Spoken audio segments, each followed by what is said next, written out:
Good morning, free market India. Good morning, humanity worldwide.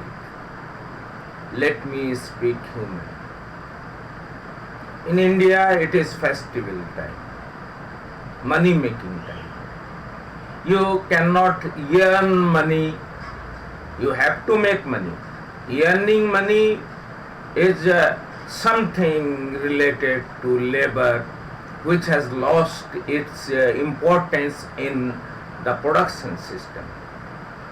It is industrialization, it is development, and it is economic riots worldwide, and the labor, the workers, the peasants, the productive forces, productive communities, the communities associated with nature have no role in the production system.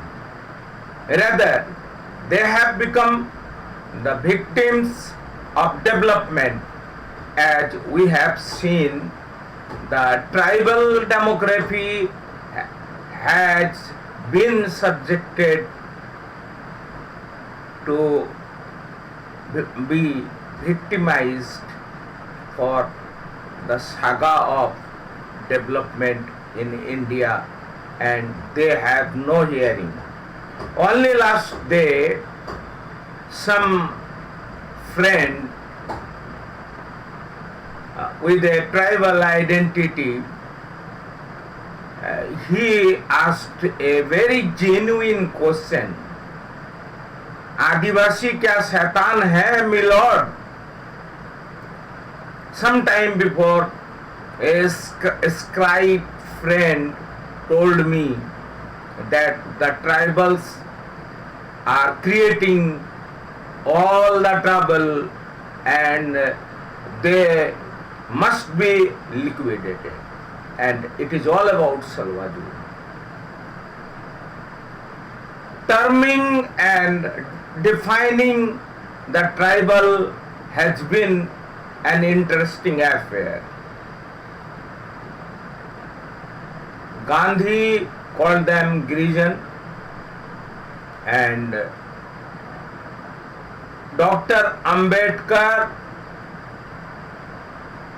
could not consider him. I can understand, because Dr. Ambedkar's fundamental concern was the annihilation of caste, and the tribal world is free from caste system, and he could not address Indian tribal demography, and perhaps it might be the cause of his failure as a politician, because he could not include the tribal word in his theory and practice to annihilate the caste. Then RSS call them Banvasi,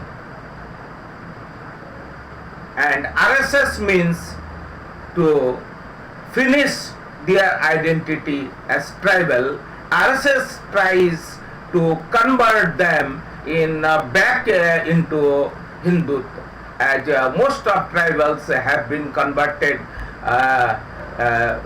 to Christianity, because the Christian missionaries had been working in tribal areas for at least 200 years during British Raj, and even during the Mughal Empire, since Vasco da Gama landed in India, the Christian missionaries had been working in tribal areas.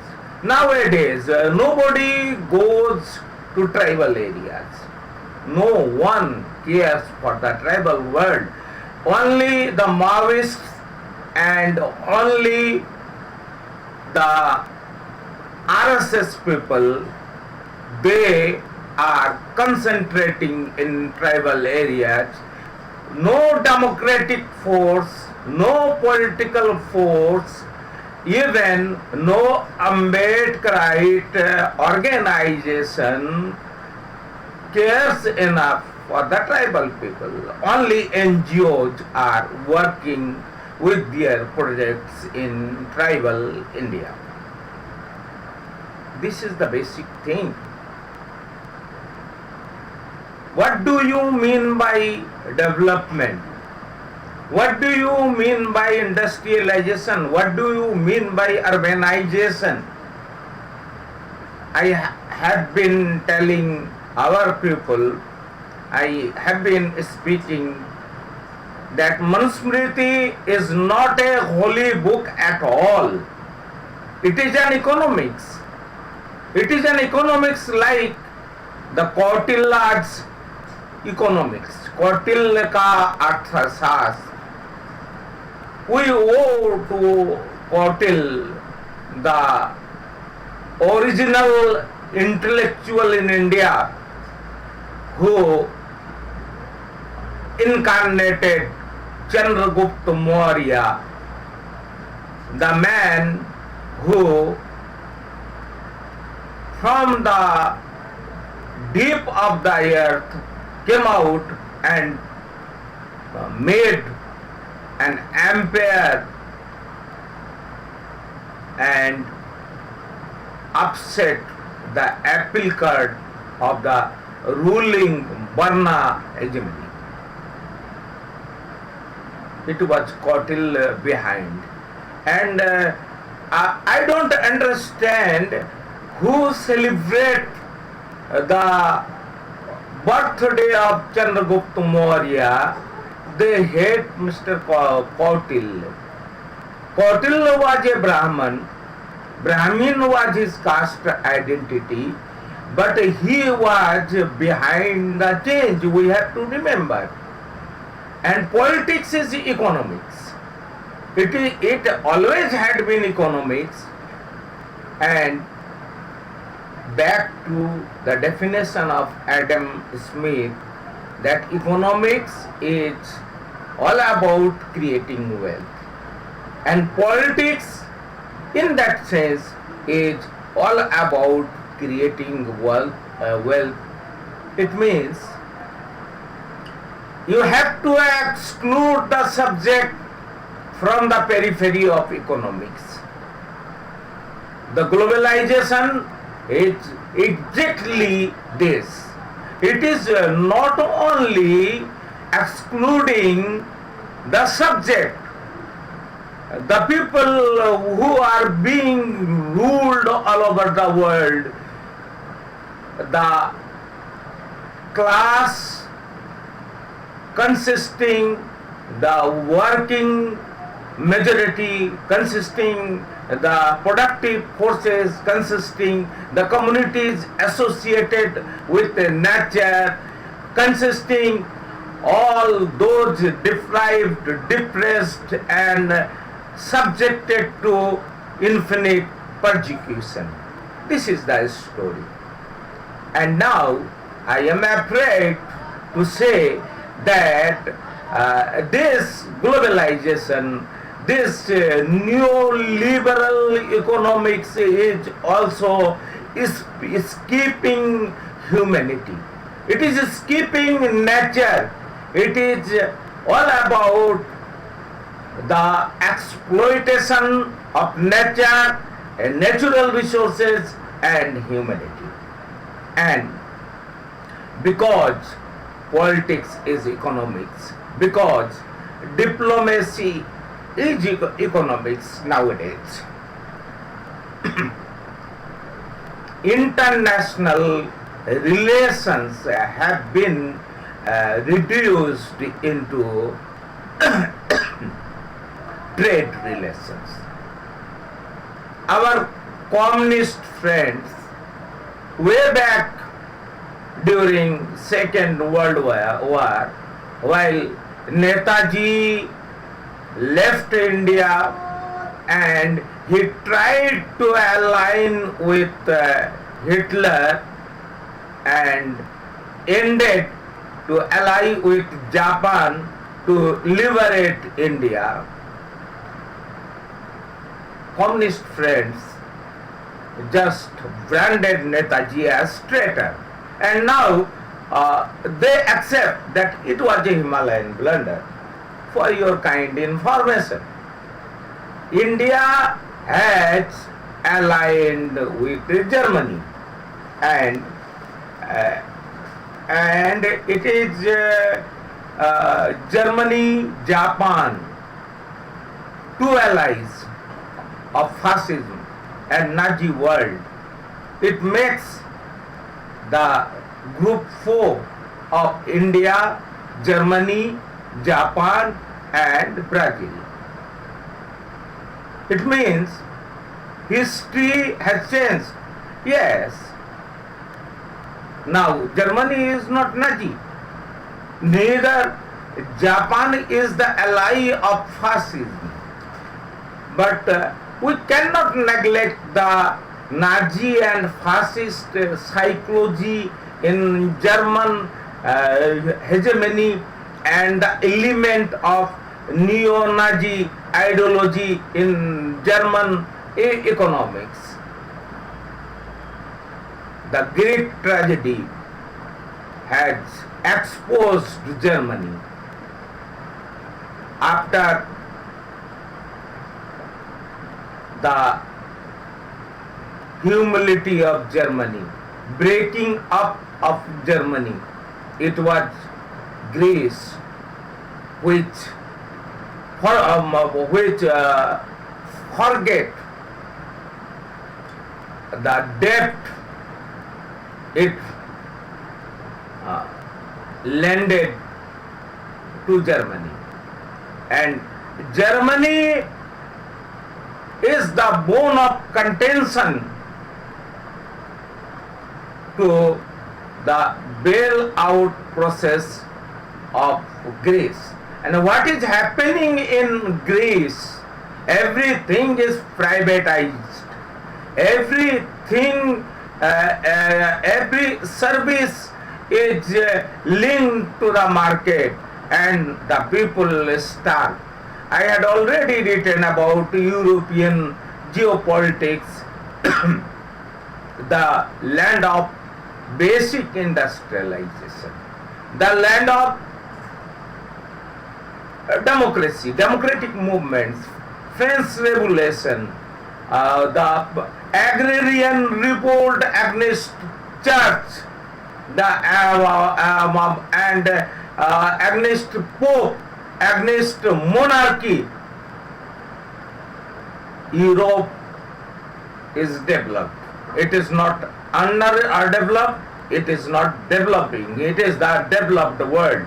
And refugee influx inflicted Europe because those refugees have been created by the developed world. Those refugees have been created during the oil war. Those refugees have been created by imported US branded democratic spring, and India is importing that democratic spring, and that democratic spring is, as I have said, it is all about making money and skipping the labor. It is all about the story of capital inflow. It is all about the story to kill the production system. I see media hype about our sojourn in United States of America and the development agenda reset in United Nations. It is called diplomacy. What kind of diplomacy we do practice, I am not able to understand at all. Right from the beginning, from the India and China were in 1962, the diplomacy failed miserably. And we tried to make colonies around us and failed miserably. We intervened in Bangladesh, we intervened in Sri Lanka, and they have become enemies of India. And now we are trying our best to change the adopted people's new constitution, rejecting Hindu, rejecting monarchy, and we have blocked Nepal economically. And we are talking about economic inclusion. We are talking about economic sovereignty. But we are not least concerned with the sovereignty of people. We are calling that there should be relation, there should be connection between American people and Indian people. I would be very, very, very happy if it is followed at all. Who are the people? Whom do you connect? You are speaking to the CEOs. You are connecting the American companies who have to make money in India, and in return some selected companies who are the blue boys of the saffron hegemony, they would make money. In India it is festival time, it has been Eid, it would be Dasara next, and then Diwali, and then Lakshmi Puja, and Maharashtra and Bengal already have celebrated Ganesh Chaturthi. It means it is money making time, it is business time, it is the grand consumer carnival. It had not been so in India at all. This festival time meant harvesting time.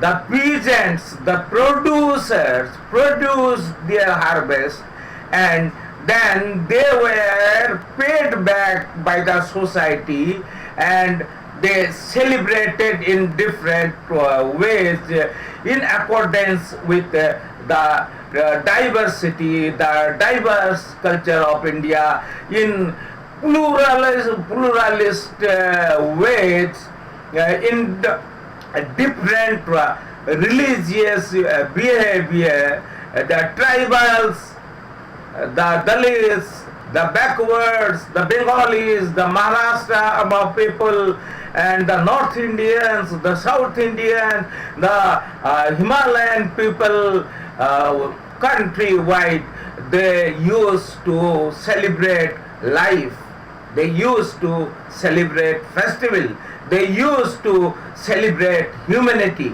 they used to celebrate their association with the nature. As in the tribal land, they use when before the harvesting, they use that I forgot. After harvesting, they use the tusu gun, and before the harvesting, it is Bhadu Utsav. Bhadu Utsav is the call for harvesting, and Tusu Utsav is the celebration of harvesting. It was all about the Indian economics, and we are changing that economics. That economics is skipping production and labor. It is the story. And now let me read something from the newspapers, today newspapers.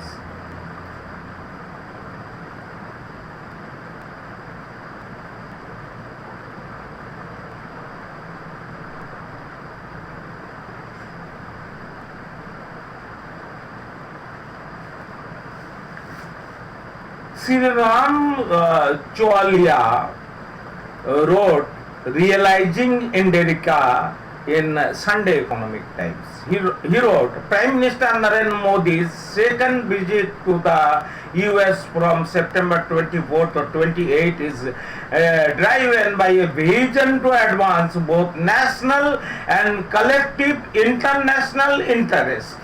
It stands on three legs, mind you. First, pursuing our crucial bilateral relations with the US.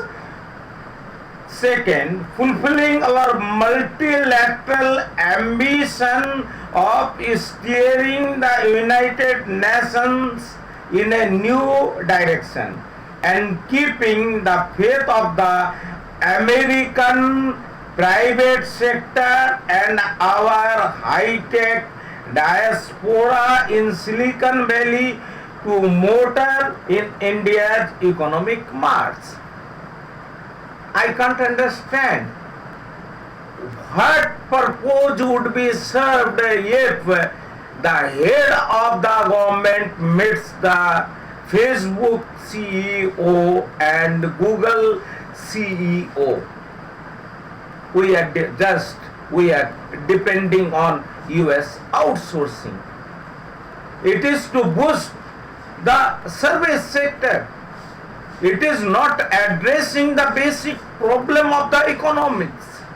And then this newspaper has exposed the government that it is only wooing US private sector to take over the Indian private sector, to franchise with Indian companies, to align with Indian companies, to destroy Indian production system, to destroy Indian economy. This is the agenda. And then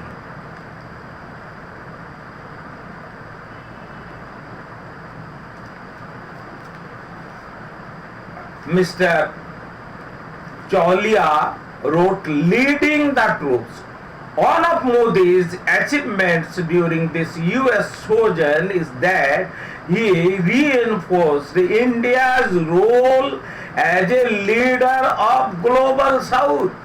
What is this? Global South, leader of Global South. We have seen Saddam Hussein being the regional superpower. Iraq, Saddam Hussein tried to become regional superpower, and we know the consequence.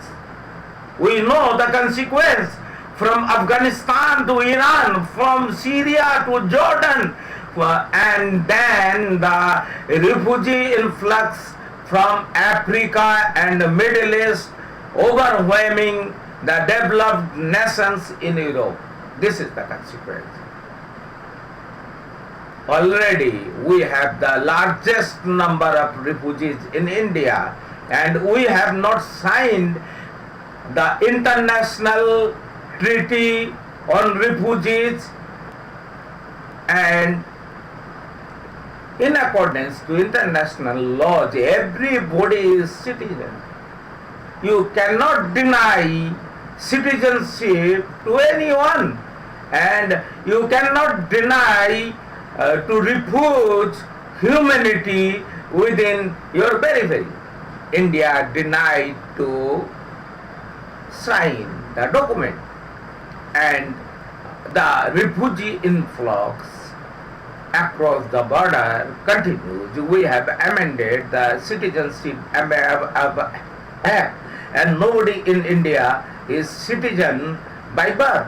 They have to acquire citizenship. This is the basic reform to deprive the productive classes, those who had been ejected out of jungle, zameen, and their homeland in India for development.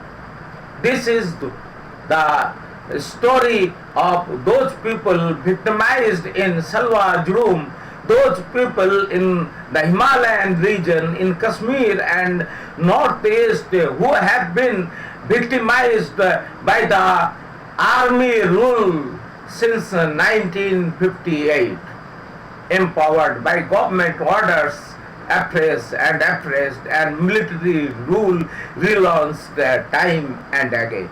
This is the story of those people, those people subjected to permanent holocaust, permanent persecution, permanent plight, and we are not concerned at all with the plight of humanity. And then, what is South Global? We have not good relations with Sri Lanka. We have included ourselves in an atomic race.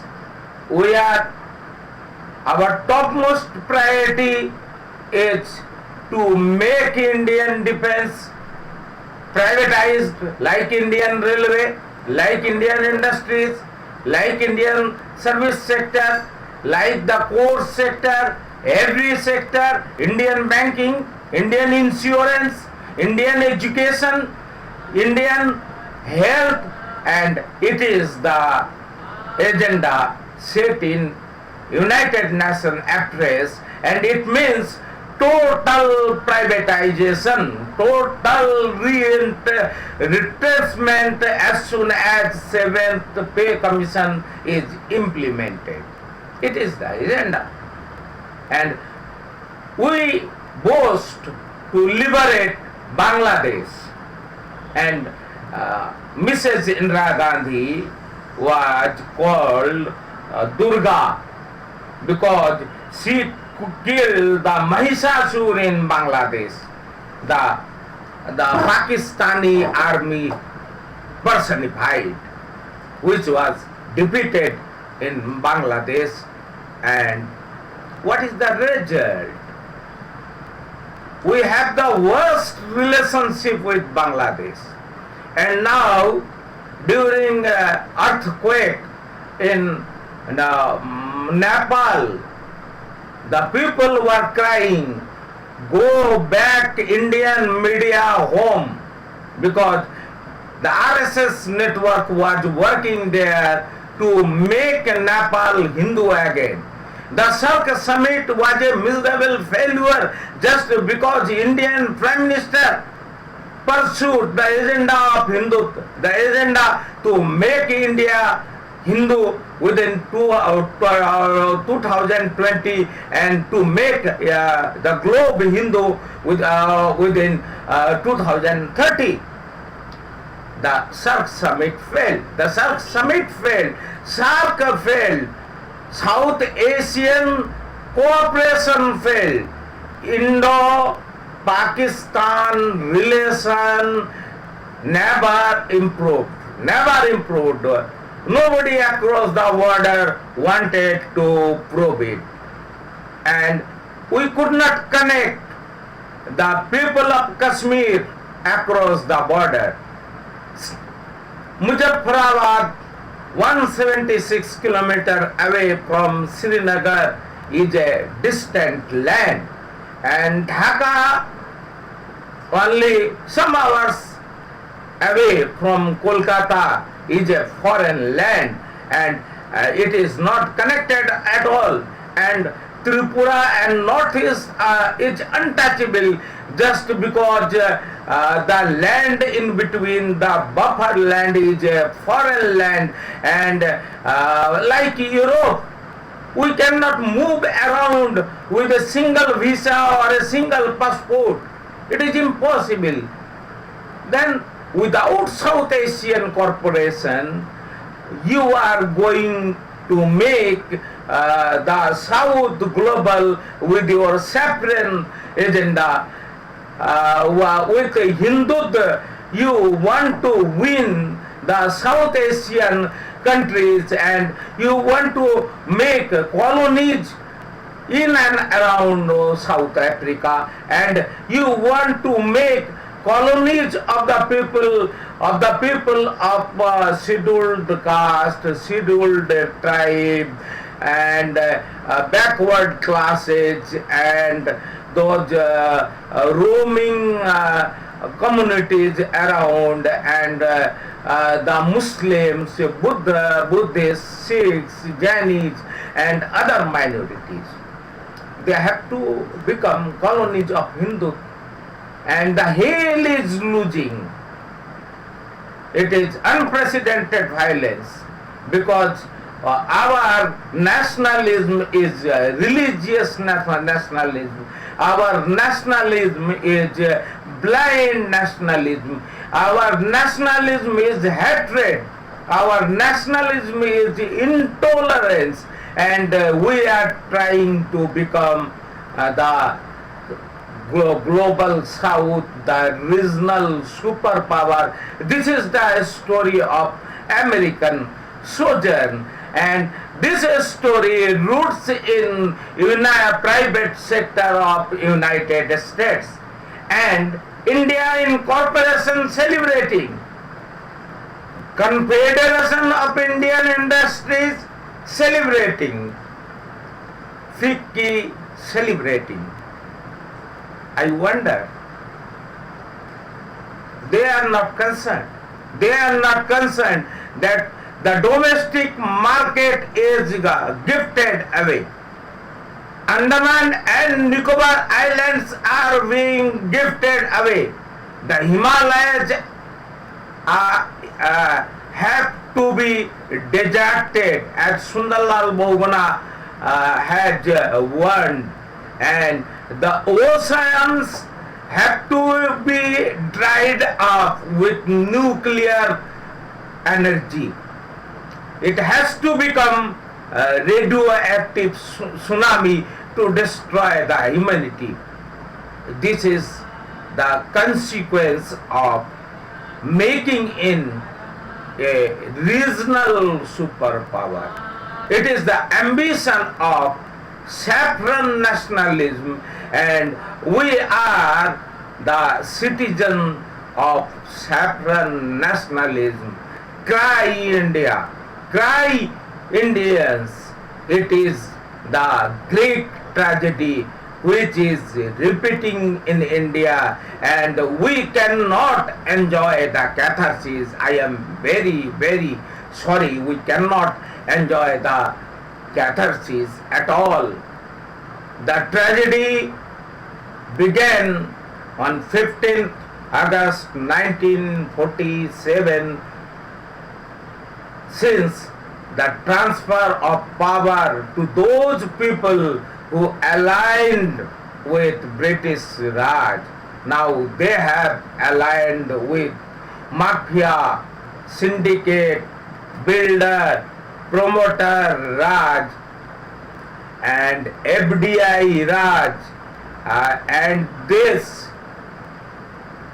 bloody free flow of foreign capital has nothing to do with our economy.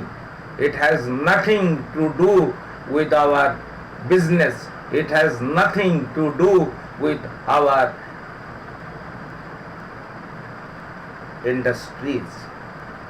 It is ethnic cleansing. Mind you, it is ethnic cleansing. It is genocide all over. It means rivers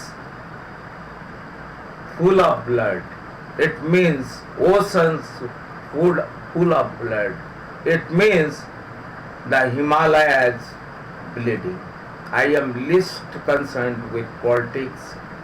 I am not concerned with the caste equations created laws, relaws in Bihar or elsewhere, because it won't change our destiny. It won't.